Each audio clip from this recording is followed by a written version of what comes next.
반갑습니다.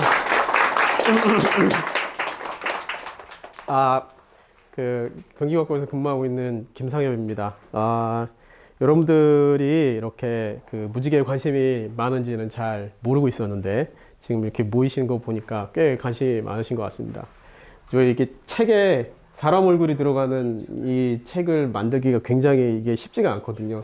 제가 무슨 연예인도 아니고, 그런데 이렇게 사람 얼굴을 집어넣기까지 굉장히 많은 고민과 번뇌와 이런 게 있었습니다. 어쨌든 이 책이 그것 때문에 눈에 너무 잘 띄어가지고 저는 스타가 되지 않을까 고민을 했는데 전혀 그런 일이 없었습니다. 서점에 이 무지개 책이 이렇게 구석에 꽂혀져 있으면 제가 일부러 앞에다가 이렇게 모자 이렇게 눌러 쓰고 앞에다 갖다 놓기도 하고, 심지어 제 친구들은 교문고에 가서 이 책을 베스트셀러 1위에다가 올려놓고 그냥 와버렸습니다. 그래서 제가 제발 그런 짓은 하지 말아줘 라고 얘기를 할 지경까지 제 지인을 다 동원해서 홍보를 하고 있습니다. 여러분들도 많이 신경 써주시면 좋을 것 같고요. 아직 구입을 안 하신 분들 제가 저자 사인까지, 오늘 구입하시면 특별히 저자 사인 플러스 사진 촬영까지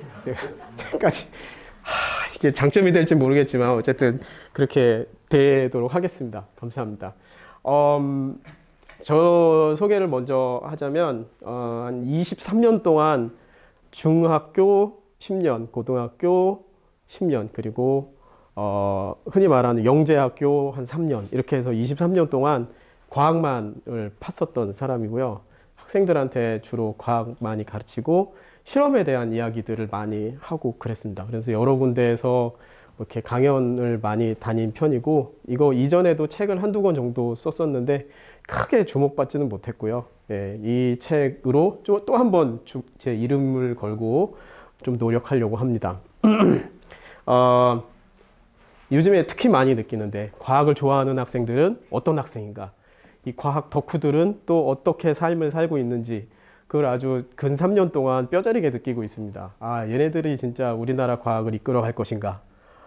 저렇게 밤 안 자고 게임만 하는데 우리나라의 과학은 밝을 것인가? 뭐 이런 것도 고민하면서 애들을 지도하는데도 재미를 많이 느끼고 있습니다. 그 얘기는 중간중간에 좀 더 하면 좋을 것 같고요.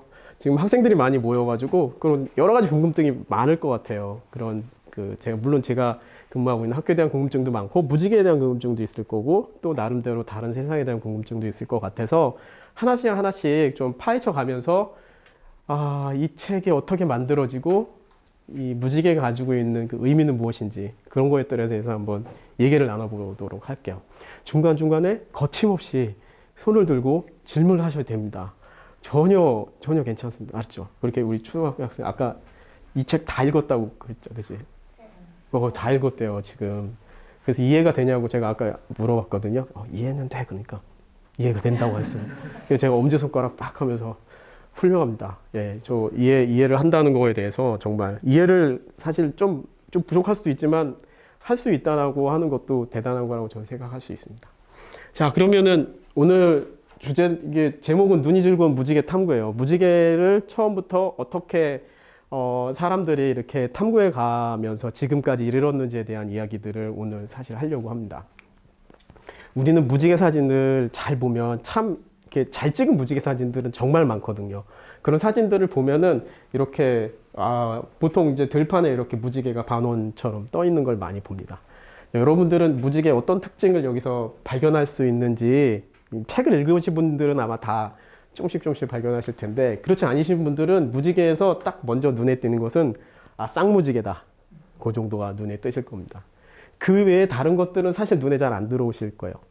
나중에 이 강의를 어느 정도 한 3분의 2쯤 지났을 때 이 사진을 한번 더 보여드릴 거예요. 그러면 눈에 보이지 않던 다른 무지개의 특징이 보이실 겁니다. 그 부분을 유심히 또 보시면 좋을 것 같아요. 처음에 옛날 사람들은 무지개를 처음 보고 이런 그림을 그린 것 같아요.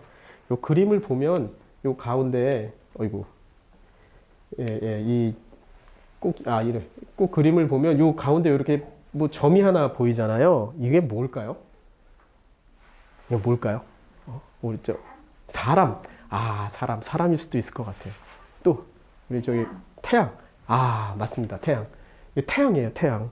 근데 우리는 무지개가 뜨면 사실 잘 관찰은 안 하고 있지만 무지개는 이쪽에서 뜨면 이게 태양이 이쪽에서 뜨면은 무지개는 이쪽에서 보이거든요. 그래서 사람은 절대로 태양과 무지개를 같이 볼 수 없어요. 그게 같이 볼 수 없어요. 절대로 같이 볼 수 없어요. 그런데 옛날 사람들은 이렇게 태양하고 무지개를 같이 그림을 그렸단 말이에요. 그게 굉장히 신기한 거죠. 그런데 이 강의를 처음부터 끝까지 들으면 전혀 신기하지 않아요.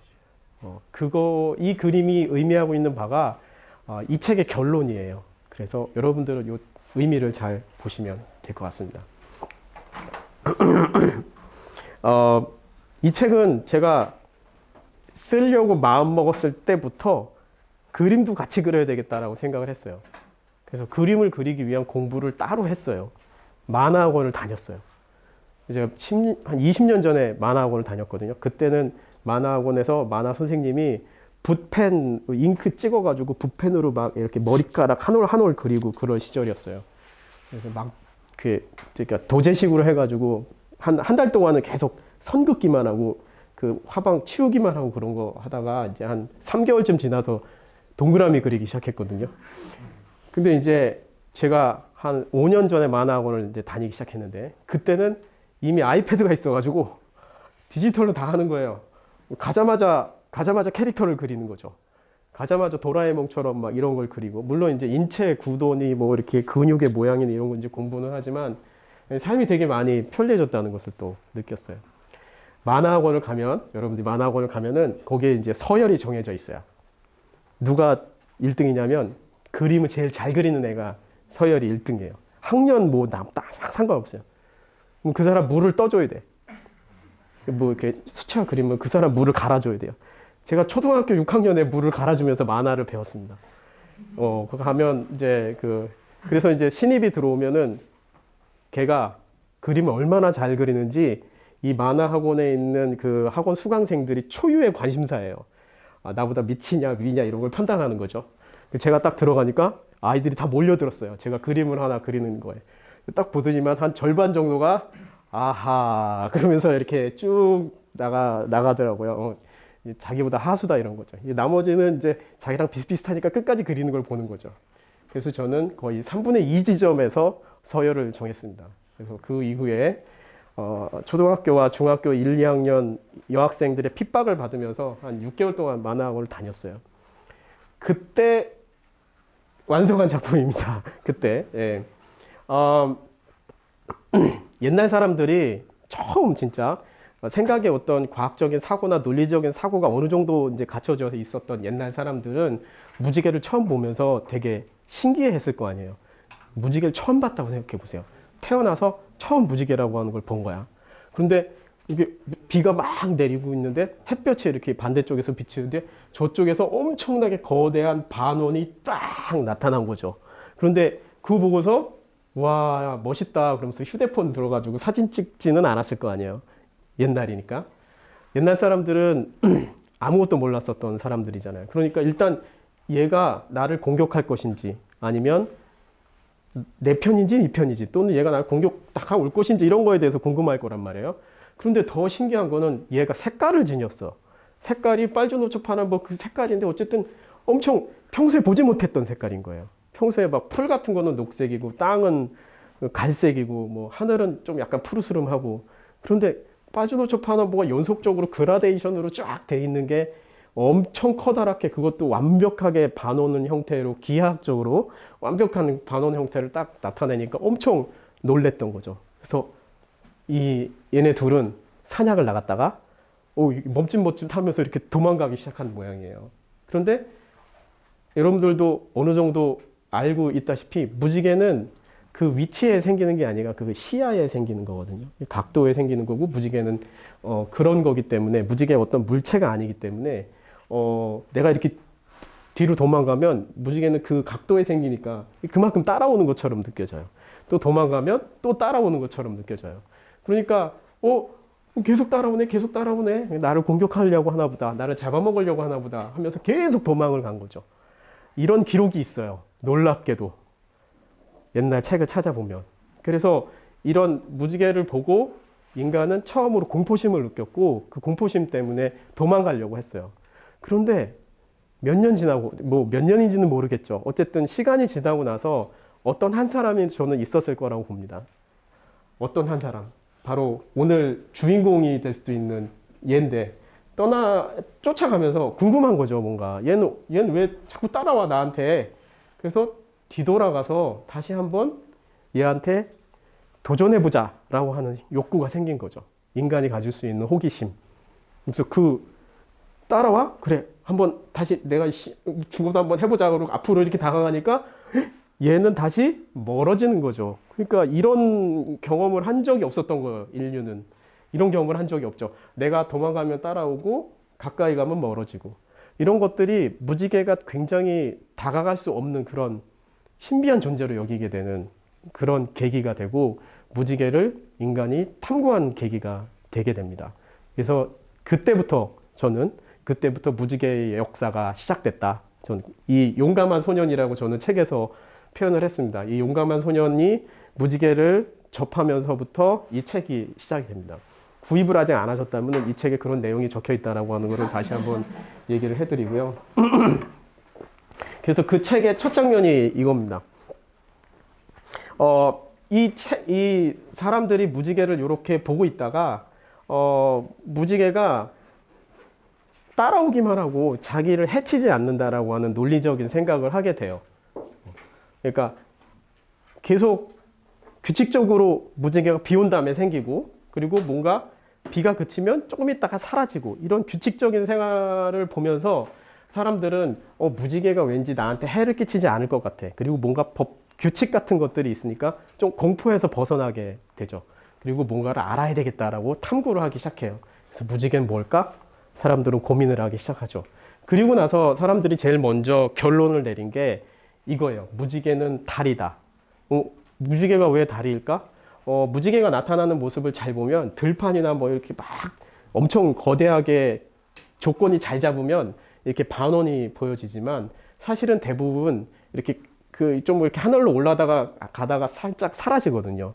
그래서 그런 거를 보고 무지개가 지상하고 하늘을 연결하는 달이다라는 생각을 갖게 돼요. 그리고 그런 내용들은 이집트 신화라든지 아니면 북유럽의 신화라든지 이런 곳에 지속적으로 나타나요. 달이라는 것. 그래서 신과 인간을 연결시켜주는 통로 정도로 생각하게 되죠. 그래서 옛날에 이 프로그램을 기억하면은 나이 든 사람이라고 누군가가 그랬는데 지금 웃으신 분들은 지금 연령대가 그런신 분들입니다. 이 사람이 누군지도 모르는 애들이 많아요, 요새는. 이 양반이 지금 이런 거 하고 있잖아요. 이거 색동저고리. 이 사람은 무당이라고 하잖아요. 무당은 신의 계시를 받은 사람, 신과 소통하는 사람이에요. 그러니까 무지개가 그 역할을 한 거잖아요. 그래서 옛날부터 무당이나 또 제사를 드릴 때는 오색 저고리를 입고 그리고 오색 떡 같은 거를 이렇게 제물로 바치고 그랬어요. 그러니까 무지개에 어떤 담겨진 습성 같은 것들이 이어져 내려오다가 우리가 흔히 알고 있는 전통 문화에도 스며든 거죠.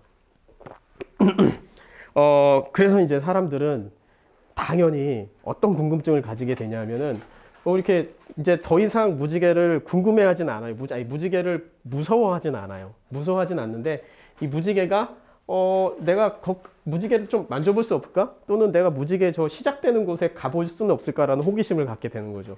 그래서 무작정 따라가. 그럼 어떻게 되겠습니까?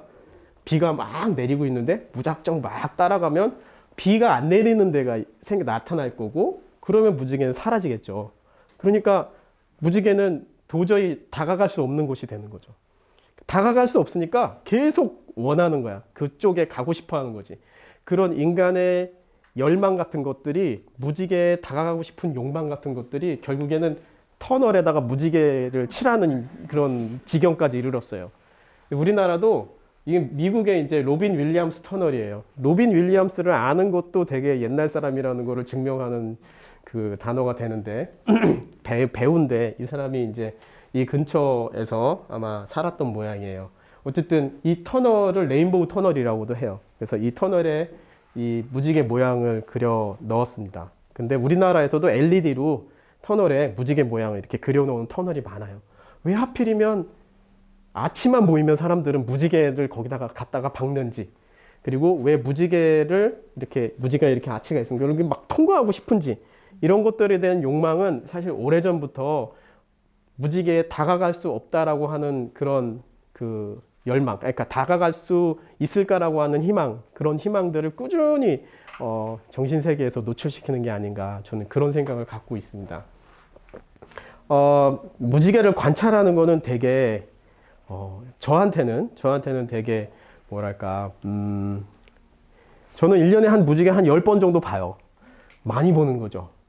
왜냐하면 무지개가 어디에서 어떻게 나타나는지 어느 정도 예상을 하고 그쪽을 바라보고, 비만 오면은 이제 무지개를 보고, 그리고 어떨 때는 그 무지개가 이제 그 장마 끝나고 이제 햇빛 비칠 때 잘 나타나기 때문에, 그럴 때 이제 평광판이나 뭐 이런 거 막 관찰할 수 있는 것들을 막 들고 다녀가지고 무지개에서 평광이 일어나나 이런 것도 보고, 여러 가지 저는 그런 형태로 많이 실험을 많이 했기 때문에 무지개가 언제 어디서 어느 방향에서 이쯤 되면 보이겠구나라는 것을 알기 때문에 잘 볼 수가 있어요.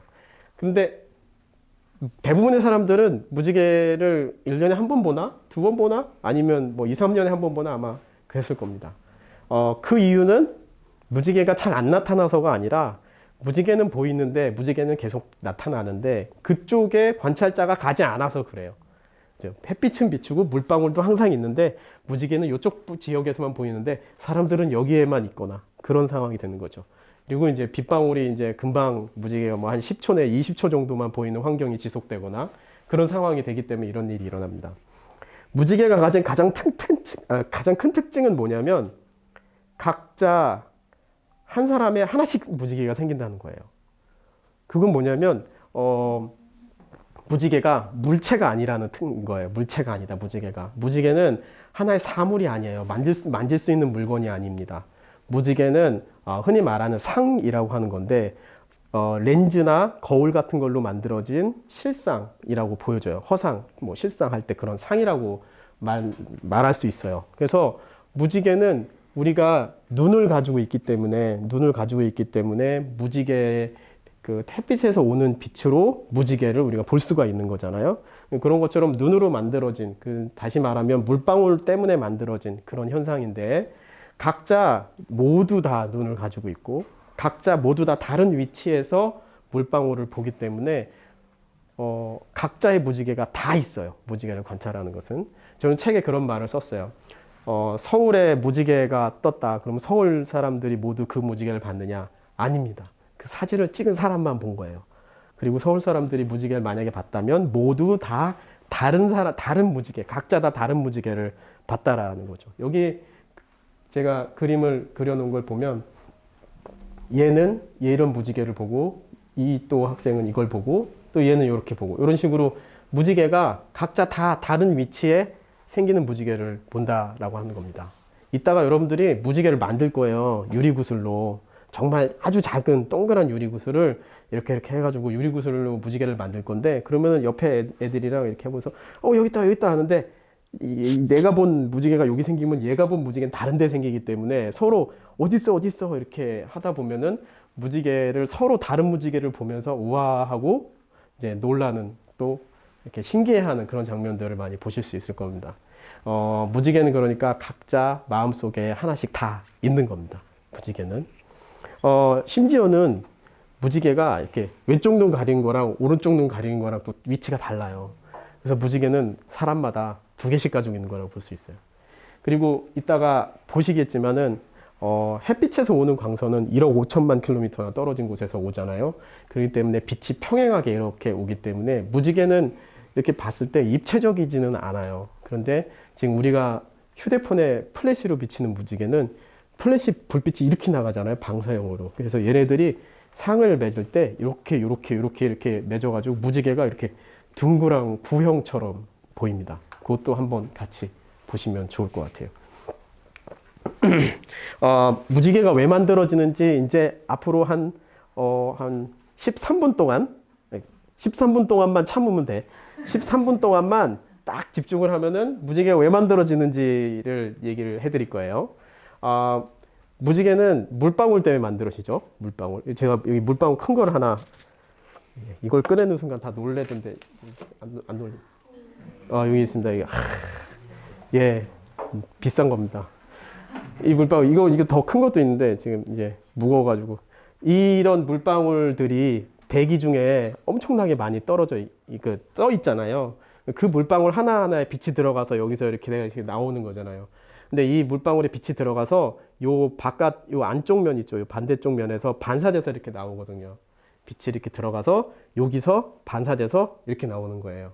그러니까 햇빛이 여기 있다. 그러면은 물방울이 여기 있어서 햇빛이 이렇게 와서 물방울 안쪽에서 반사돼서 내 눈으로 들어오는 이런 걸 보는 거거든요.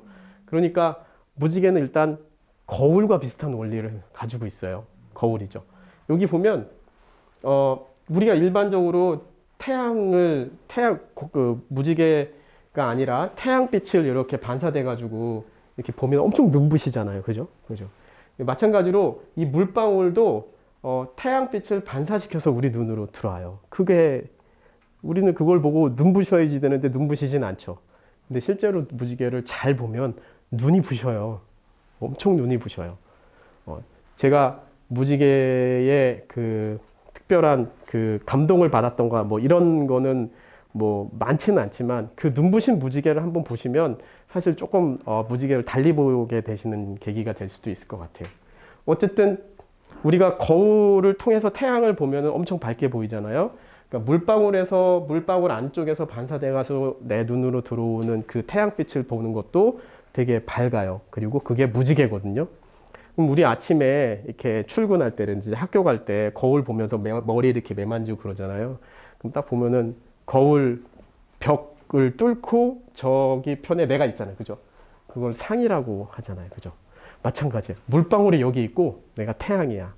그죠? 태양인데 물방울에 내가 비춰가지고 태양이 저쪽에 있는 거죠. 그거를 누구가 보는 거냐면 여기에 있는 관찰자가 보는 거예요.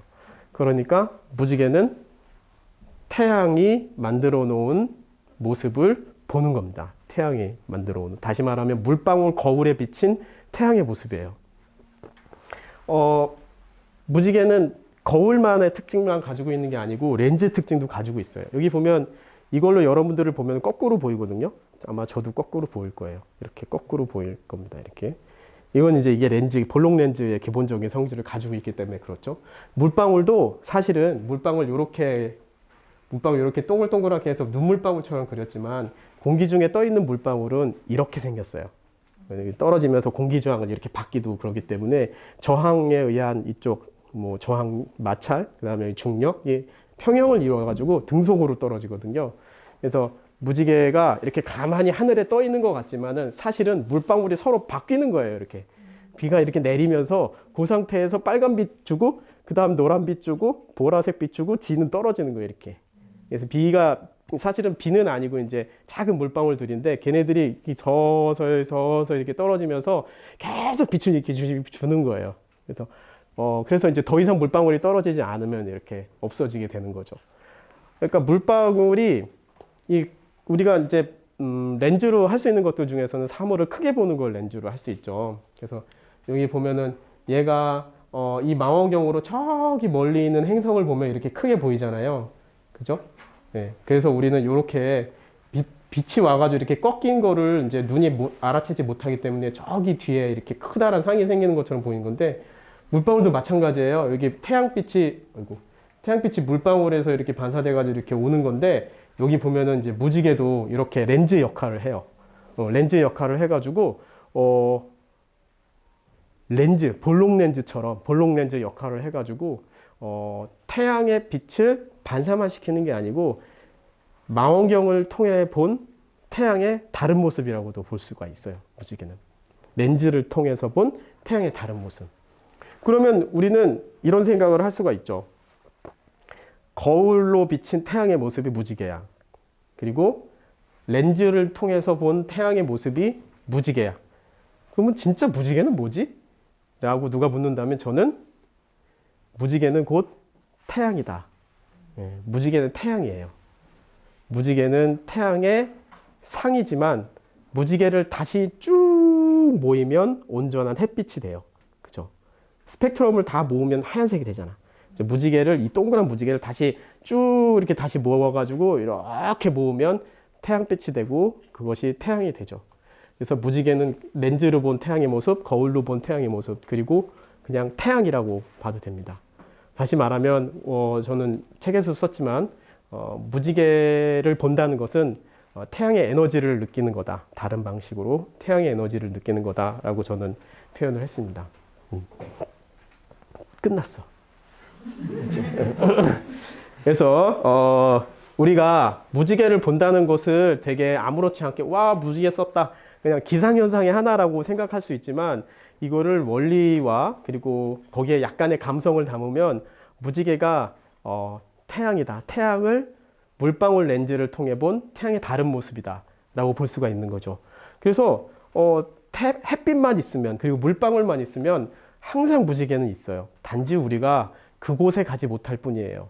근데 저는 저같이 전문가는 적어도 썼으니까 전문가잖아요. 전문가는 어디에서 볼 수 있는지 대충 느낌이 와요. 그러면 그 위치에 가보면 거의 무지개를 볼 수 있습니다. 그리고 햇볕이 비치고 폭포가 있다. 그러면 100% 무지개를 볼 수 있습니다. 저는 그래서 이 책을 쓰기 위해서 무지개를 좀 더 잘 볼 수 있는 장소를 찾았어요. 그래서 아이슬란드를 이제 폭포가 많거든요. 아이슬란드가 빙하가 있고 그리고 빙하가 있는데도 불구하고 위도가 좀 낮아요. 그래서 안 추워요. 그래서 그런데 가서 이제 그 지각 변동이 얼마 안 일어났기 때문에 이게 산이 있는 게 아니라 이렇게 막 깎아진 데가 많아가지고 빙하물들이 이렇게 흐르다가 훅 떨어지는 경우가 많아요. 그러면 폭포가 많겠죠. 아이슬란드에 폭포가 엄청 많아요. 이제 햇빛이 비추면은 그 폭포가 만들어낸 물보라가 물방울이 돼가지고 햇빛이 비치는 각도에 정확하게 가까이 쓰면은 무지개를 매번 볼 수 있습니다. 그래서 그런 내용들도 역시 이 책에 나와 있습니다. 안 산 분들을 제가 대충 보고 이렇게 보여드리고 있습니다. 여기 위에서도 판다고 누군가가 그랬어요. 무지개를 사람들이 그래서 가까이 가고 싶어 하잖아요. 무지개를 이따가 이거 하나씩 저기 이렇게 보고 이렇게 해줄 거예요. 이렇게 할 수 있어요. 무지개에 왜 그럼 우리는 다가갈 수 없을까? 무지개에. 아까 막, 얘기는 안 했지만 무지개 끝에 막 황금 황금, 그게 묻은 항아리가 있어가지고 거기에 다가가고 싶어가지고 사람들이 막 노력하고 이런 얘기들 많이 들어봤잖아요. 무지개는 왜 다가갈 수 없을까? 아까 얘기한 것처럼 무지개는 특별한 각도에서만 생겨요. 그렇기 때문에 여기 보는 것처럼 이 각도에서 얘가 여기서 무지개를 보고 싶어서 이렇게 가면 뒤에 생기고 여기 가면은 여기 또 뒤에 생기고 얘가 여기 한 번 더 가면 여기는 비가 안 내리니까 무지개가 안 생기는 거죠. 그러니까 내가 여기 가면은 무지개가 여기 있다가 이렇게 다시 오면 또 여기 이렇게 생기고 이러니 평생 동안 여기에 다가갈 수 없죠. 다가갈 수 없는 의미로서 희망의 의미, 행운의 의미, 이런 의미로 무지개가 엄청 많이 쓰여요. 복권 같은데 무지개 문이 항상 들어. 행운. 그리고 희망 이런 것들은 무지개 학교 그러면 이거는 다 그 희망을 가르치는 그런 학교예요. 이렇게 좀 안 좋은 환경에서 공부하고 있는 학생들에게 기회를 주는 형태로는 다 무지개 학교의 이름이. 그래서 그런 형태로도 많이 쓰입니다. 영화나 문학 작품이 굉장히 많지만 그 중에서 이 모든 연령대가 공감할 수 있는 거를 찾기가 참 힘들었어요. 그래가지고 하나 가져왔습니다. 이게 약간 일본 거라서 어떻게 생각하실 수도 있을지 모르겠는데 무지개 여신이라고 하는 영화가 있어요. 무지개 들어간 것들 중에서는 대부분 다 쌍무지개가 뜨는 언덕 이런 문학 작품이 있어요. 그거는 행운이에요. 행운. 쌍무지개가 떠가지고 그러니까 비가 와서 불행일 줄 알았는데 쌍무지개가 떠가지고 와 봉 잡았다 이런 내용들이에요. 대부분 다 행운인데 이 무지개 여신은 이름을 무지개 여신이라고 지은 것 자체부터도 좀 특이했지만 영어로는 레인보우 송이거든요. 그러니까 무지개 노래 이런 거예요. 이 영화를 제가 처음부터 끝까지 예전에 봤는데 다시 생각나는 거는 무지개 가지고 있는 물리적인 속성을 영화의 스토리와 굉장히 잘 녹아냈어요. 그래서 그거에 대한 이야기들을 좀 해보려고 해요.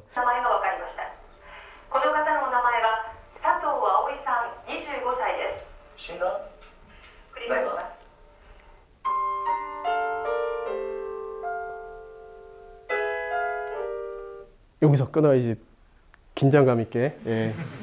대충 무슨 스토리인지 또 어린 아이들도 알아야 되니까 그 영화 중에서 이런 영화들은 보통 막 처음부터 막 이렇게 나가지 않고 막 처음부터 클라이막스 막 가다가 회상하면서 그다음 처음부터 시작되는 그런 영화들이 있잖아요. 딱 그런 영화거든요. 그러니까 이 영화의 딱 아까 포스터 보면은 장르가 뭔 것 같아요. 장르가. 그냥 그 적혀 있었던 거 보니까 그 러브레터라고 되어 있던 걸 봤을 때 그쪽 장르 아닐까? 넌 우리 학교 애들 같다. 분석적이네. 네. 로맨스예요. 로맨스예요. 이 남자하고 여자 주인공이 있는데 이 주인공이 이제 서로 뭐 좋아하는 그런 스토리인데 왜 여기다 무지개를 갖다 붙였는지 저는 처음에 이해를 못했는데 스토리를 다 영화를 보고 나니까 이해가 되더라고요. 일단 이 영화의 스토리는 대충 이래요. 이 남자가 이 여자랑 예전에는 좀 이렇게 서로 만나는 그런 사이였는데 어느 순간 친구의 전화를 받아요. 근데 뭐 친구의 전화를 받는데 누가 죽었다는 거야. 근데 누가 죽었어? 누군데 그러니까 이제 아까 여자 주인공이 죽었다는 거죠. 비행기 사고로 죽은 거예요. 그래서 그 여자 주인공이 사실 가족이 없어요. 그래서 그 여자 주인공의 집에 가서 그 유품을 정리하다가 예전에 자기를 엄청 이 남자를 좋아했었던 그런 내용들의 편지나 뭐 이런 것들을 발견하면서 과거를 회상하면서 시작되는 그런 영화예요. 평범하죠. 굉장히 식상하죠. 예, 굉장히 식상한데 여기 이제 스토리가 대충 이래요. 스토리가 이 남자는 처음에 다른 여자를 좋아했어. 그래. 다른 여자를 좋아했어. 그래가지고 이 여자 주인공한테 소개를 받으려고 여자 주인공이 일하는 그 서점에 가가지고 소개시켜 달라고 얘기를 한 거예요. 그래서 이제 소개시켜가지고 잘 되려고 했는데 잘 안 됐어요. 그래서 뭐 그냥저냥 하면서 서로 이렇게 같이 영화 동아리를 만들었는데 영화 동아리에서 서로 이제 이렇게 친구가 된 거죠. 아직 연인은 아니고 친구가 된 거죠. 그런데 만나다 보니까 이 남자가 좋은 거예요. 이 남자가 좋으니까 이 남자한테 자기가 막 좋아한다고 표현을 하는 거지. 직접으로 I love you 이렇게 하지 않고 막 이렇게 막 이런 것도 하고 막 선물도 주고 막 그런 거야. 응? 남자친구가 막 그러면은 여자친구가 그러면은 남자는 나 좋아하는구나 이렇게 알아야 되는데 그렇지 않은 남자들이 있어. 그렇게 둔한 남자들이 있어요. 그래서 그런 거지. 내가 이렇게 가까이 이만큼 다가갔는데 이 남자는 그걸 눈치채지 못하고 이 여가 왜 이래 하면서 한 발짝 뒤로 가는 거지. 그리고 내가 이 정도 얘기했으면 들어야지 하면서 조금 더 진도를 나갔는데 근데 이 남자는 왜 그래 얘가 그러면서 한 발짝 뒤로 가는 거죠. 이게 영화 내내 이어져요. 영화 내내 이게 무슨 말인지 알겠죠? 내가 이만큼 가져가면 그 사람은 그만큼 또 멀어지고 그런 장면들입니다. 여기에 대표적인 한 장면이 나옵니다. 그 장면들이 이제 이 주제가도 뭐 좋다고 뭐 상을 받았던 모양이에요. 요거는 좀 보겠습니다. 어디다 마우스를 놔야지.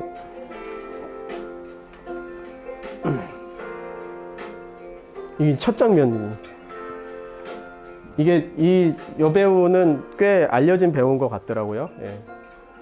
이런 식으로 그 처음에 만나서 이렇게 만나고 뭐 그런 내용이 나옵니다.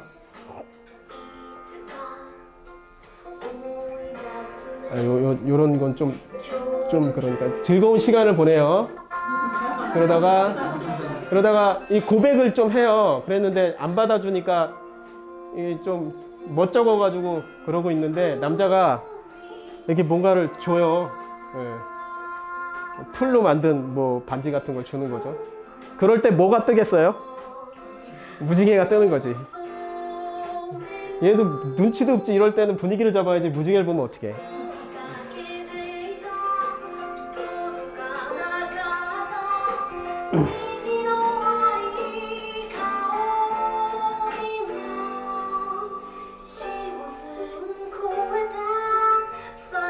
여기 좀 보이죠? 근데 이 무지개는 무지개가 아니에요. 예, 여기서는 이게 수평 무지개인데 무지개는 아니에요. 우리가 말하는 무지개는 아닙니다. 이제 여기에 이제 중요한 그런 제가 말하려고 하는 그런 대화가 나와서 여기까지 보도록 하겠습니다. 얘가 미국을 가려고 하는데 그 사람이 가지 말라면 안 갈 것 같아 라고 얘기하는 겁니다. ずっとそばにいてくれって言われて 자기 곁에 있어 달라는 말을 하면 했을 것 같아. 뭐. ずっとそばに 모든 걸 다 버리고 그 사람 곁에 있어 달라고. 誰なのその 누군데 그 사람이 얘가 그러는 거예요. 답답하죠. 예. 言わない 말 안 해.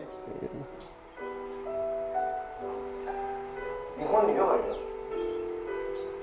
日本なんだ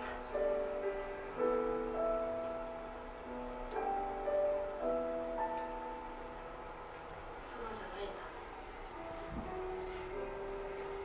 だ 얘는 지금 그게 뭔 말인지 몰라요 지금.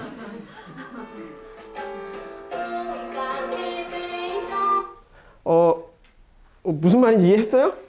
어떻게 좀 앞에 줄에 앉은 이 아이들 이해했습니까? 무슨 말인지 알겠다. 야, 너는 감성적이구나. 그런 거지. 그러니까 한참 나 미국 갈래. 뭐 하지만 그 남자가 가지 말라 그러면 안 갈 수도 있어. 그러니까 남자가 그 남자 누군데? 여태까지 누굴 만나왔는데 지금 그런 얘기를 하고 있는 거야. 그런데 그냥 일본에 있으면 되잖아. 그러니까 이제 여자가 조금 더 다가가서 일본이라고? 곁이 아니라 이런 말을 한단 말이에요. 그러니까 그때 한참 생각하는 거지. 그걸 뭘 생각을 해. 근데 곁이 아니라 뭐 하면서 이렇게 한 발짝 더 멀어서는. 그러니까 이 영화를 보면 계속 그런 장면이 나와요. 내가 다가가면 한 발짝 멀어지고 내가 다가가면 또 한 발짝 멀어지고 그런 장면들이 뭐랑 똑같은 거야? 무지개랑 똑같은 거죠. 무지개 물리적인 속성을 그대로 영화 스토리에 담았어요. 어마어마한 영화입니다. 저는 여태까지 이런 영화를 본 적이 없어요. 엄청난 영화입니다. 여기는 무지개의 이름을 분명히 붙여도 좀 타당하다고 봐요. 이름 정말 잘 줬다고 봅니다. 어쨌든 이 무지개 여신은 이 무지개의 속성을 그대로 영화 스토리에 녹여낸 걸로 되게 인상적이게 봤는데 여러분들한테 이걸 보여드리는 이유는 간단해요. 가까이 가면 멀어지고 그리고 내가 물러나면 또 나한테 다가오는 그런 무지개의 어떤 속성 같은 것들을 이야기에 잘 담아냈다 이렇게 보이죠.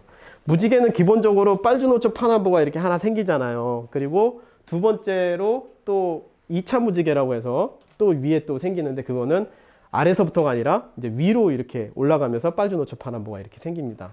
무지개는 아까 얘기했다시피 여기 이제 그림으로 제가 그려놨는데 이거는 일반적으로 뭐 많은 책들에서 설명하고 있는 내용이에요. 무지개 프리즘을 보면은 프리즘은 빨주노초 파남보가 이렇게 있는데 그죠? 빨주노초 파남보 이렇게 있는데 그걸 보는 게 아니고 우리는 물방울에서 나오는 빛 중에서 내가 있는 각도로 빨간 빛만 오는 거예요. 그래서 이 물방울 자체가 빨간색으로 보이는 거고 그 밑에 있는 물방울은 내가 위치한 곳으로 뭐 녹색 빛만 오는 거예요. 그래서 나는 그 물방울을 녹색으로 보고 이렇게 수많은 물방울이 만들어내는 여러 가지 그 빛들이 이렇게 세팅을 다 해놓은 완벽하게 광학적으로 세팅을 다 해놓은 공간에 우리가 살짝 들어가 가지고 무지개를 관찰하는 겁니다. 그러니까 무지개를 보기 어려운 이유는 무지개가 안 떠가서가 아니라 무지개는 이미 다 세팅을 다 해놨는데 우리가 그 공간에 가지 못해서 못 보는 거예요. 우리가 그 공간에 가지 못해서 항상 무지개는 있어요. 우리가 그 공간에 가서 그쪽 하늘을 보고 무지개를 볼 수 있는 그 위치에 가서 시간적인 여유를 갖고 조금만 기다리면 무지개는 반드시 보입니다. 흐릿하거나 뭐 진하거나 이렇게.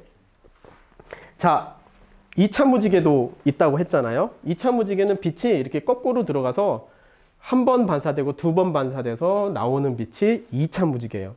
이거를 쌍무지개라고 얘기하면은 비전문가, 2차 무지개라고 얘기하면 전문가죠. 누구한테 가가지고 무지개가 떠서 와 쌍무지개야 그러면은 탁 손치고 2차 무지개야 세컨드 오더 이렇게 얘기하면 굉장히 전문가의 취급을 받는다. 우리는 1차 무지개, 2차 무지개를 정하는 기준이 반사되는 횟수라고 얘기했잖아요. 한 번 반사돼서 들어오면 1차 무지개, 두 번 반사돼서 들어오면 2차 무지개, 세 번 반사될 수 있겠죠. 그럼 3차 무지개, 네 번 반사되면 4차 무지개. 그렇죠. 그거에 대한 그림이 이 책에 자세히 나와 있어요. 이 책을 보면 몇 차 무지개까지 우리가 볼 수 있는지 나와 있어요. 하지만 여러분들은 저를 보기 위해서 기꺼이 시간을 내주셨기 때문에 제가 여기다가 설명을 플러스 다 해두도록 하겠습니다. 3, 4, 5, 6차 막 다 있어요. 엄청나게 많아요.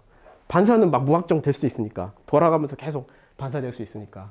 그런데 우리는 1차 무지개와 2차 무지개가 너무 밝기도 하고, 그리고 3차 무지개와 4차 무지개는 태양 쪽으로 떠요. 그러면 태양이 이쪽에 있다고 보세요. 그러면 1차 무지개와 2차 무지개는 여기 뜬단 말이에요. 3, 4차는 여기 뜨는데 태양이 엄청 밝으니까 얘네는 뭐 보이지 않겠죠. 5차, 6차는 여기 뜨거든요. 5차, 6차는 볼 수도 있겠죠. 그래서 이걸 시뮬레이션을 제가 해본 거예요. 이 프로그램이 있어요. 이게 그 빛을 분산시키는 그 프로그램이 있어요. 그 얘를 보면 모든 오더, 그러니까 1차부터 100차까지 모든 오더를 분석을 하면 1차 무지개와 2차 무지개가 보여요. 그리고 나머지는 잘 안 보이죠? 그죠? 근데 여기서 1차 무지개하고 2차 무지개를 지워요. 지우면 여기 여기 지우면 여기 지금 5차하고 6차가 보이는 거죠. 5차하고 6차가 보입니다. 지금 우리는 오른쪽에 여러분들 기준으로 했을 때 왼쪽에 있는 것을 우리가 보게 되지만 실제로는 그 가려진 측면에 5차하고 6차도 있다. 그리고 우리가 아주 맑은 날 특별한 조건 하에서는 5차하고 6차 무지개가 보이기도 해요. 보이기도 합니다. 이거를 제가 그림으로 한번 그려봤어요. 이쪽에서 태양빛이 봤을 때 1차, 2차, 3차, 4차, 5차, 6차 이렇게 보는 거죠. 이렇게 보는 거죠. 만약에 대기의 조건이 정말 좋아서 무지개를 다 볼 수 있다. 정말 진짜 다 볼 수 있다. 불가능하지만 다 볼 수 있다면 이렇게 보일 거예요. 여기서부터 시작해가지고 여기서부터 태양이부터 시작해가지고 여기에 1차, 2차, 여기에 3차, 4차, 5차, 6차 막 주르륵 해가지고 제가 몇 차까지 그렸냐면 16차까지 그렸어요. 이걸 어떻게 그렸냐면 각도를 다 계산을 해가지고 요 각도하고 두께는 좀 과장을 했어요.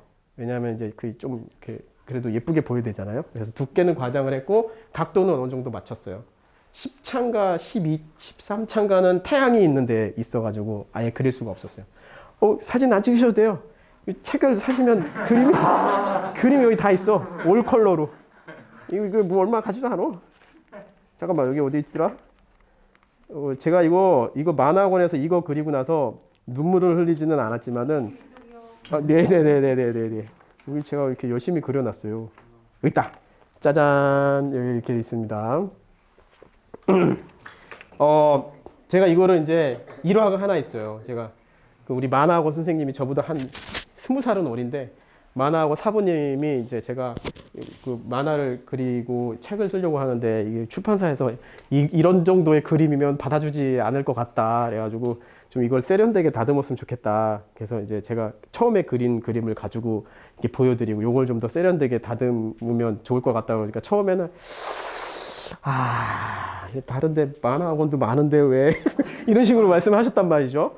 근데 이제 제가 너무 열정적으로 막 부탁을 드리니까 이제 알았다고 그러면서 이 만화학원 하면서 이거를 이제 제가 요거를 이제 구상을 하고 나서 이렇게 그리면 어떨까요? 한 다음에 그러면은 구도를 이렇게 잡으시고요. 뭐 이렇게 한번 그려보세요라고 얘기하고 나서 일주일에 한 번 만화학원 갔거든요. 일주일에 있다가 이걸 딱 보여드리는 순간 우리 만화학원 선생님이 한 2달 있다가는 하산하셔도 될 것 같습니다. 이렇게 말씀을 하셨죠. 제가 너무 감동을 받아가지고 우리 초등학교 친구들과 같이 막 어깨를 안으면서 눈물을 흘리고 그랬었던 기억이 납니다. 이 그림은 저한테는 물론 이제 의미 있는 그림이긴 하지만 이 책에서도 굉장히 의미 있는 그림이기도 해요. 왜냐하면 무지개가 만약에 첫 번째 오더부터 시작해가지고 16번째 그 16차까지 무지개가 온 하늘에 다 보인다면 하늘은 색동 옷을 입은 것처럼 이렇게 물들 거다라고 이제 제가 이 책에다 썼습니다. 마음의 눈으로 보면은 무지개가 뜰 때 그런 것들이 상상이 돼요, 저는. 무지개, 1차 무지개, 2차 무지개 이렇게 보면서, 멋있는데 하면서 한편으로는 이렇게 태양 쪽을 이렇게 한번 보면서, 와, 저기도 안 보이지만 무지개가 있구나. 이런 생각을 하게 되면서 정말 마음속에 무지개가 있다라고 하는 생각만 가지면, 세상이 진짜 보이지 않는데도 보이는 것 같구나라는 느낌을 정말 많이 받습니다. 그래서 제 책의 제일 끝에는 그걸 제가 표현을 했습니다. 안 보신 분들을 위해서 제가 여기 끝에 마지막 페이지를 심혈을 기울여서 만든 마지막 페이지의 마지막 그림을 보여드리도록 하겠습니다. 바로 이 그림인데 제가 이제 자전거를 좀 탔었는데 요런 그림입니다. 요 그림. 힘들어가지고 산을 오르는데 엄청 힘들어가지고 산을 올랐는데 정말 태양이 정말 아름답게 떠 있는 거예요, 정상에. 근데 그때 나는 그 태양뿐만 아니라 그 주변에 있는 무지개를 마음속으로 봤습니다. 그래서 그거를 표현해보고 싶어서 굉장히 많은 고민을 했고, 그래서 이제 그 그림을 완성하게 됐죠. 무지개가 만드는 거를 이제 요거 원리가 있는데, 요거 조금 이제 한 5분 정도 집중하셔야 됩니다. 5분 정도 집중하셔야 됩니다. 요것만 하면 더 이상 원리는 안 하려고 합니다. 여러분들 표정을 보니까 안 해도 될 것 같아요. 아주 너무 이렇게 좀 이따가 실험을 곧바로 하셔도 될 정도로 열정적이신 것 같아서 안 해도 될 것 같습니다. 여기 물방울의 역할을 하는 유리구슬이 있잖아요. 이제 크리스탈 볼이라고 해서 인테리어 소품이에요. 한 3, 4만 원 하는 것 같아요. 어쨌든 이게 이제 굴절률이 제가 측정을 해보지는 않았는데 유리의 굴절률이 한 1.5 정도 되거든요.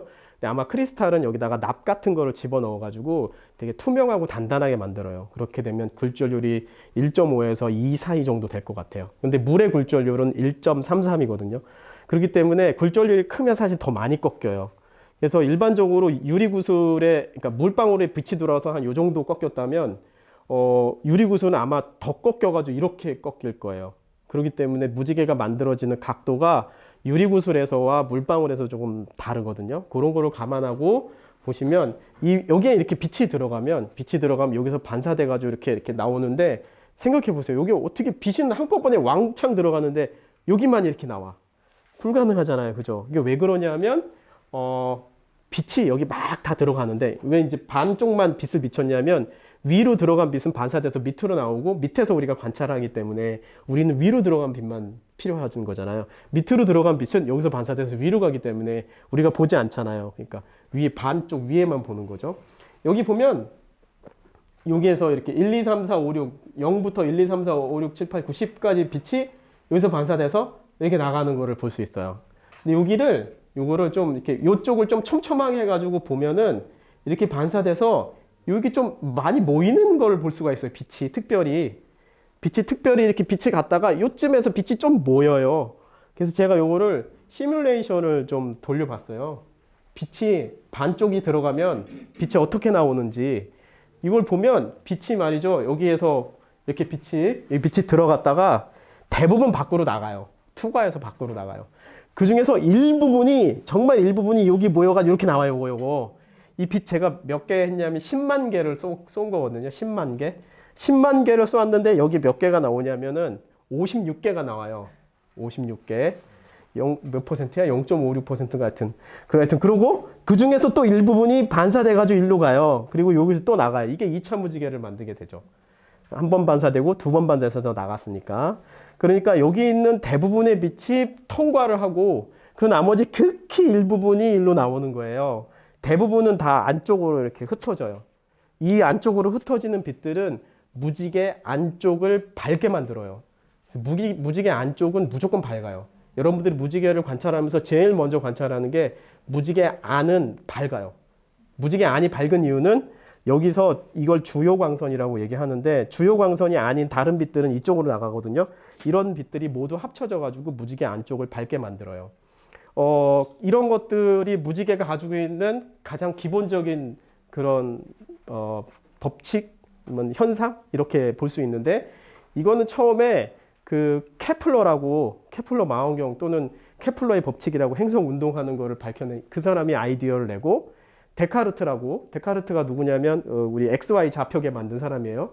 수학을 그래프가 넘치는 시험지로 만든 아주 나쁜 사람이죠. 함수도 만들고 막 이렇게 XY 좌표가 없었으면 수학이 얼마나 쉬웠겠어. 그치? 근데 과학이 어려워지죠. 넌 어떻게 무역회계랑 똑같냐? 좋아. 예, 좋습니다. 예, 맞습니다. 과학은 어려워질 수밖에 없어. 좌표가 없으니까. 어쨌든 사물의 위치나 이런 걸 표현할 수가 없으니까. 어쨌든 데카르트가 이거를 일일이 자하고 각도기로 계산을 해가지고 무지개가 생기는 각도가 42도라는 걸 알아냈어요. 그리고 나서 100년 있다가 뉴턴이 태어나가지고 뉴턴이 미적분학으로 한 이틀 만에 풀어가지고 42점 몇 도라고 하는 것을 수학적으로 완벽하게 증명을 했어요. 그래서 무지개 연구는 뉴턴으로 딱 끝난 줄 알았어. 거의 끝난 거라고 볼 수가 있죠. 42도라는 걸 알았으니까 왜 그런지도 알고 2차 무지개가 생기는 것도 알고. 그런데 무지개가 말이지 특별한 특징이 또 하나 더 있어요. 뭐가 있냐면은 여기 1차 무지개가 여기 한번 보시면 여기에 이게 1차 무지개잖아. 그리고 무지개 안쪽은 밝다고 그랬죠? 이제 밝은 게 보입니까? 무지개 안쪽이? 그죠? 예. 근데 2차 무지개하고 1차 무지개 사이는 어두워. 그죠? 이거 처음 제기한 사람이 알렉산더라는 사람이에요. 이 양반은 어떤 호기심을 가졌냐면 1차 무지개의 바깥쪽은 빨갛고 2차 무지개의 안쪽은 또 빨간데 왜 그 사이는 빨갛지 않고 까만가? 라고 질문을 했어요. 그럴싸하잖아요. 근데 그 본인도 답을 찾지 못했어. 아리스토텔레스의 제자예요. 답을 찾지 못했어. 그리고 2000년이 지나서야 데카르트가 답을 찾았어요. 그리고 그거를 나중에 이제 에어리라는 사람이 증명하게 되죠. 이 원리는 왜 그러냐면 다음 페이지에 보면 여기서 만들어진 빛이 여기로 가고 여기서 만들어진 빛은 여기로 가가지고 이 사이에 있는 물방울에서 오는 빛은 관찰자에게 가지가 않아. 각도상. 물방울은 다 있는데 여기 물방울은 나한테 와가지고 2차 무지개 만들고 여기 있는 물방울은 나한테 와서 1차 무지개를 만드는데 여기 사이에 있는 물방울은 다 일로 가거나 그래가지고 나한테 빛이 안 와. 그러니까 검게 보이는 거죠. 그래서 이후에 이 사람들이 이거를 알렉산더 다크밴드라고 이름을 붙였어. 멋있죠? 알렉산더 다크밴드. 알렉산더의 어두운 띠. 이 질문이 그래서 중요한 거예요. 이거 궁금하잖아. 알렉산더가 궁금하니까 이거 왜, 이것이 왜 그렇지? 라고 자기 일기장에다 한 줄 썼는데 그게 무지개의 그 이름을 자기 무지개의 그 구조의 하나의 이름을 넣게 되는 거죠. 그리고 무지개 안쪽에 또 희한한 무지개가 생겨요. 이거를 과잉 무지개라고 그래. 과잉 무지개. 이건 뉴턴이 발견하지도 못했고 뉴턴이 설명하지도 못했어요. 어떻게 생기는 거냐면 여기 잘 보면은 여기 보면은 여기 이 보면은 무지개 빨주노초파란 1차 무지개 안쪽에 이 띠들이 조금씩 생겨요. 이렇게. 이거를 과잉 무지개라고 하는데 여러 개가 생겨요. 1차 과잉 무지개, 2차 과잉 무지개, 3차 과잉 무지개, 드드드드드 이런 게 생겨요. 이따가 만들면 휴대폰으로 만들면 보여요. 1차 무지개, 2차 무지개, 2차 무지개는 사실 유리구슬이기 때문에 각도가 많이 벗어나서 잘 안 보일 거고 과잉 무지개 보입니다. 그래서 이 과잉 무지개가 왜 생기는지 그거는 빛이 회절하기 때문에 생기는 거입니다. 그 정도까지만 아시면 될 것 같고요. 무지개는 처음에 아리스토텔레스가 이제 처음에 무지개가 구름에서 생기는 거고 반사돼서 생긴 거다 그렇게 얘기를 했어요. 그러니까 사람들이 다 믿었지. 한 1000년 갔어요 그게. 그러다가 결국에 어떤 사람이 나타나서 물방울 때문에 생기는 거다라고 얘기해서 그 사람이 역사에 좀 남았고 또 어떤 사람이 나타나서 데카르트라는 사람이 나타나서 이거를 작도를 했어요. 자하고 각도기로 작도를 했어요. 이렇게. 그래가지고 무지개가 42도가 생긴다는 걸 알아냈지. 그리고 나서 뉴턴이 나타나가지고 이거를 미적분으로 깔끔하게 계산해서 마침표까지 찍었어요. 사람들은 이제 뉴턴이 나왔으니까 다 끝난 줄 알았어. 무지개가 다 밝혀진 줄 알았지. 뉴턴은 이런 말을 했잖아요. 거인의 어깨에 뭐 올라가가지고 내가 이런 걸 본 거지. 뭐 그 거인이 없었다면 뭐 나는 못 봤을 거다. 뭐 이런 얘기를 했는데 사실 그건 좀 그 논란이 많아요. 그런 말들이 누구를 비하하기 위해서 했다라는 얘기도 있고 그렇긴 한데 어쨌든 뉴턴의 아래는 데카르트가 있었던 거야. 데카르트를 이론을 토대로 해서 자기의 이론을 발견시킨 거지. 그리고 데카르트 아래는 또 이런 사람이 있었고 맨 아래는 아리스토텔레스가 또 있었던 거예요. 이렇게. 그리고 맨 그 뉴턴의 위로도 또 새로운 사람이 무지개 이론을 더 등장시키기 위해 기다리고 있었던 사람들이 이만큼 많아요. 쭈루루루루 뉴턴의 위로 뚜루루루 이렇게. 이 사람들은 뭐 이런 사람들이에요. 브루스터, 말루스, 맥스웰, 프레넬, 에어리, 에일리, IKG 이런 사람들이 무지개 연구를 계속 하고 했었습니다. 지금도 역시 무지개 연구를 하고 있는 사람들이 있고 무지개는 이 책에서 저는 이렇게 썼습니다. 무지개는 옛날에도 첨단 과학이었고 지금도 첨단 과학이다. 무지개는 다 밝혀진 게 아니거든요. 아직. 무지개의 과잉 무지개 원리는 영이라는 사람이 밝혔어요.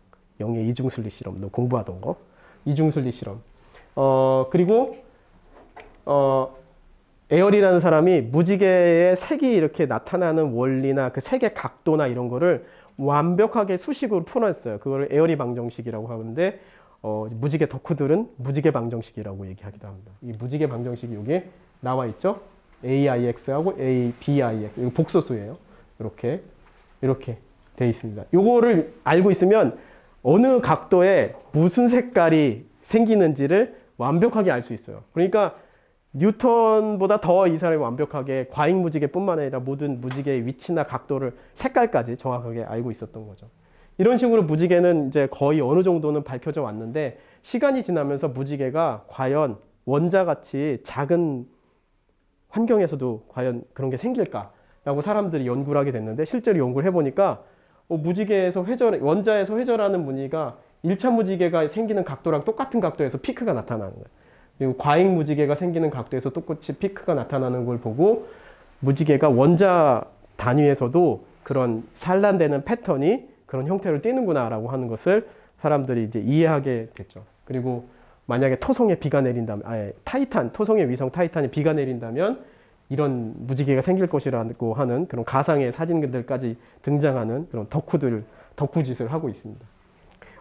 무지개는 우리 되게 많이 쓰이죠. 일상에 엄청나게 쓰입니다. 무지개가 많이 쓰이는 장면들은 특징이 있어. 일단 자연 뭐 이런 거 할 때 쓰이고, 그 다음에 여행 뭐 좋다, 우리 자연 친화적인 여행지다 할 때 쓰이고, 그리고 또 어떨 때 쓰이냐면은 여기 그 무지개가 항상 쓰일 때는 이렇게 태양이랑 같이 보여져요. 이런 무지개는 본 적이 없어요. 그죠? 우리는 이런 무지개, 이것도 본 적이 없어. 우리는 태양이랑 무지개랑 동시에 같이 뜨는 적은 한 번도 본 적이 없어. 그런데도 태양이랑 같이 그려놔요. 그리고 여기 보면 우리는 무지개의 옆모습을 볼 수 없어요. 무지개가 이렇게 뜨면 우리가 이렇게 가가지고 여기서 이렇게 보면 여기서 무지개가 이렇게 뜨는 걸 볼 수 있을 것 같잖아요. 안 그렇죠. 그죠? 무지개는 상이기 때문에 그것만 보여지잖아요. 그런데도 우리는 이렇게 왜곡해서 쓰고 있어요. 무지개는 색깔이 다양하잖아요. 그래서 다양성을 상징하는 의미로 쓰여요. 이것도 그 성이나 어떤 그런 것들이 하여튼 뭐 그런 것들입니다. 여기 앞에 앉아 있는 그 아이들을 위해서 다양한 설명을 생략하고, 그리고 초등학교에 무슨 학예회 하면 항상 무지개 그림을 그려줘요. 이걸 왜 그리냐? 전 초등학교 선생님들한테 한번 물어본 적이 있습니다. 왜 그리냐? 어떤 선생님이 뭐 그릴 게 없어서 무지개 그린다고 하는데 그건 좀 아닌 것 같고, 약간 옛날부터 이걸 그려왔기 때문에 사실 무지개를 쓰는 거거든요. 그럼 옛날에는 누가 이걸 무지개를 여기다가 갖다 붙였을까? 근데 사실 무지개가 가지고 있는 어떤 신선함, 그리고 청명함, 쾌활함, 밝고 긍정적인 이미지, 이런 것들이 사실 어린이하고 잘 어울려요. 그렇기 때문에 어린이 체육대회나 어린이 뭐 학예회 발표회 이럴 때는 무지개가 굉장히 많이 등장을 합니다. 저는 무지개를 딱 보면서 와, 태양이구나, 와, 이것에서 끝나지 않고 아이슬란드에서 무지개를 딱 봤는데 엄청 밝은 거예요. 어마어마하게 밝아가지고 막 무지개가 막 너무 밝아가지고 눈이 부셔 막 이렇게. 와, 진짜 밝다 하면서 생각을 했어. 와, 진짜 태양빛을 반사하는, 지대로 반사하는구나, 진짜 제대로 반사하는구나. 그리면서 생각을 했죠. 와, 내 무지개 책 쓰고 싶은데 어떻게 해야지 잘 팔릴 수 있을까? 고민하다가 야, 이 무지개가 진짜 태양인데 무지개 책도 태양 에너지로 써보면 어떨까? 그래서 무지개 책을 쓰기 위해서 집에다 태양광 발전을 설치했어요.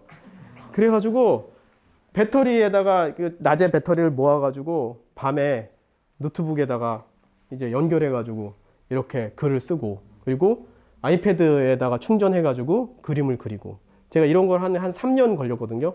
한 번도 빼지 않고 어기지 않고 진짜 맹세해서 태양 에너지로만 이 책이 완성됐어요. 태양 에너지로만. 물론 죄송합니다. 물론 사이언스 북스에서 편집할 때는 아마 일반 원자력 발전을 썼을 거예요. 예, 그거는 제가 뭐 어떻게 할 수가 없었고요. 어쨌든 무지개는 이렇게 태양의 에너지로만 완성이 됐다. 이 책의 초고는 적어도. 그리고 이 그림은 제가 태양광 발전을 처음 설치하고 나서 그날 모은 그 첫 에너지를 가지고 아이패드로 그린 그림입니다. 굉장히 저한테는 되게 의미 있는 그림이죠. 여기 이제 그 이야기가 어느 정도 머릿속에 그려졌었기 때문에 이 그림을 그릴 수 있었겠지만은, 여기 보면 이제 태양광 발전이 있죠. 여기. 이거 우리 집이 이렇게 생기지 않았습니다. 뭐 우리 집은 그냥 보통 집처럼 생겼죠. 여기 이제 햇빛을 쬐고 있는 저의 모습입니다. 그리고 요거는 용감한 소년. 이 책의 주인공, 그리고 이제 저를 도와준 도움을 받은 사람. 네. 이렇게 해가지고 이렇게 했는데 이때 이렇게 하는 이 장면이 마음에 들어가지고 제가 사진을 촬영할 때 이렇게 한번 해가지고 이게 완성이 된 겁니다. 예, 그래서 요게 이 책에서 나오는 거다. 이렇게 이 책에 이런 게 있는데 이 책을 아직 안 보시고 그런 거 이제 좀 말이 안 되는 것 같은 느낌이 들죠. 이제 이 책을 보시면 이제 이 책의 끝 부분이 이겁니다. 이 책의 마지막 제가 뭐 그 실험을 하기 전에 이 책의 마지막 끝 부분이 이런 이야기들로 채워져 있습니다.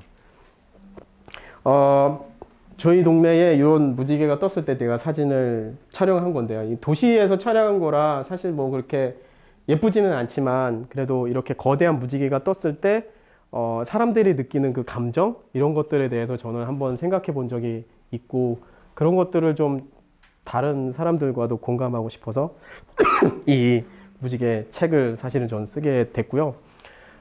무지개가 가지고 있는 의미나 이런 것들은 굉장히 많고 무지개가 우리에게 주는 그런 영감 그리고 무지개를 관찰하면서 느끼는 어떤 제가 가지고 있는 어떤 희열 이런 것들을 다른 사람에게도 주고 싶다는 생각을 되게 많이 했어요. 그래서 그런 욕망 때문에 무지개 이야기를 처음 쓰기 시작했고 뭐 쓰면서 여러 가지 뭐 좀 힘든 점도 있었고 우리나라에 무지개 책이 없어요.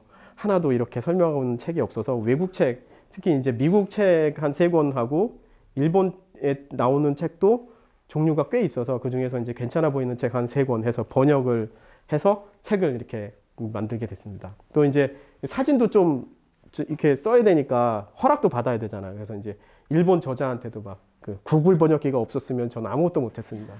일본 저자한테도 메일 보내고 그 미국에 있는 이 책 유명한 무지개 책 저자한테도 메일을 보내서 이 그림을 써도 되겠느냐 허락도 받고 이런 과정들이 저한테는 되게 도전이었었던 것 같아요. 처음 해보는 일이었고 이렇게 커다란 나름대로의 프로젝트. 책의 마지막에도 썼지만은 사실 제가 왜 무지개냐라는 질문을 진짜 많이 받았습니다. 왜 하필 무지개냐? 친구들이 무지개 책 썼어. 카톡에 막 올리면 올 근데 표지는 왜 그러냐? 이런 식의 얘기를 했는데 그럴 때마다 야, 왜 무지개냐? 왜 하필 무지개냐? 저는 사실 그 답을 생각을 잘 못 해봤어요. 왜 무지개냐? 왜 무지개냐? 근데 사실 무지개에 끌리는 건 좀 있었으니까 한 3, 4년 동안 그렇게 무지개 책을 쓰기 위해서 노력을 했겠죠. 지금 생각해보면 무지개가 엄청 밝거든요. 그래서 엄청 밝기 때문에 그 밝은 것에서 저는 엄청난 매력을 느꼈어요. 와, 진짜 밝구나. 그래서 속으로는 나도 저렇게 밝게 빛나고 싶다. 엄청 나도 온 힘을 다해서 빛나고 싶다. 이런 생각을 마음속으로 한 것 같아요. 그래서 나는 이런 방식으로 나를 밝혀야 되겠다. 라는 생각으로 책을 쓰게 됐고 이 순간에 여러분들과 같이 있는 겁니다. 여러분들과 같이 무지개 이야기 1시간 동안 이제 진행을 했는데요. 즐거운 시간이었으면 좋을 것 같고 지금 좀 이따 이제 실험이 이어질 텐데 무지개 강의는 여기서 마치도록 하고 좀 이따 여러분들하고 재밌고 감동적인 실험으로 또 다시 만나도록 하겠습니다. 감사합니다.